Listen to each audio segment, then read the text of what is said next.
Сәлем достар, мультфильмдерді қаншалықты жақсы көресіз? Әрине, мультфильмдерді бәрі жақсы көреді. Бірақ сіз үшін мультфильм деген не? Уақытты көңілді өткізетін 4 бұрышты жәшікте болып жатқан оқиға ма? Жоқ. Мультфильм балаларға әлемді танып білу үшін және тәлім тәрбие алуға бағытталуы тиіс. Себебі балалар көрген затын қайталағанды жақсы көреді. Алайда мультфильмдердің бәрі бірдей жақсы бола бермейді. Сізбен бірге дұрыс қадам арнасы. Бүгін балалардың тәрбиесін бұзатын мультфильмдер жайлы айтатын боламыз.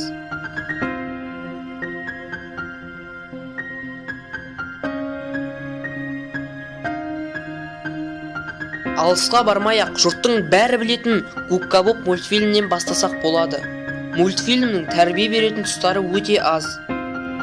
Мультфильмде Юджин Крабс атты кейіпкер ақшақұмар, тек табыс көзін ойлайды.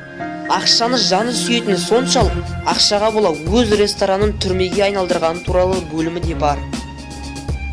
Ерсілігі, жеркенештілігі, логикасының жоқтығы үшін кейбір мемлекеттерде бұл мультфильмді көруге тыйым салынған. Ал Губка Бобтың өзіне келетін болсақ, ол кейде арақ ішіп, ойына келгенді жасайды. Жалпы ішімдікті насихаттайтын мультфильмдер көп, және олар көбеюде.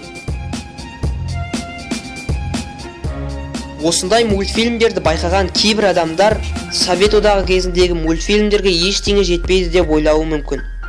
Бірақ ол жерде де біраз нашар кадрларды байқауға болады. Мысалы, атақты «Ну, погоди» мультфильмінде қасқырдың аузынан темекі ешқашан түскен емес. Және тек қасқыр ғана емес, солай басқа кейіпкерлер де темекі шегеді.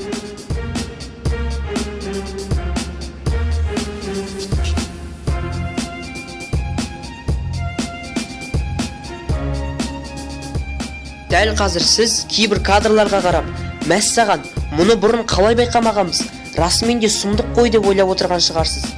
Сіздің мұны бұрын байқамағаныңыз музыканың әсері. Яғни, мультфильмдерде әрдайым көңілді музыка қосылып тұрады. Соның әсерінен сіз кейбір заттарға мән бермейсіз.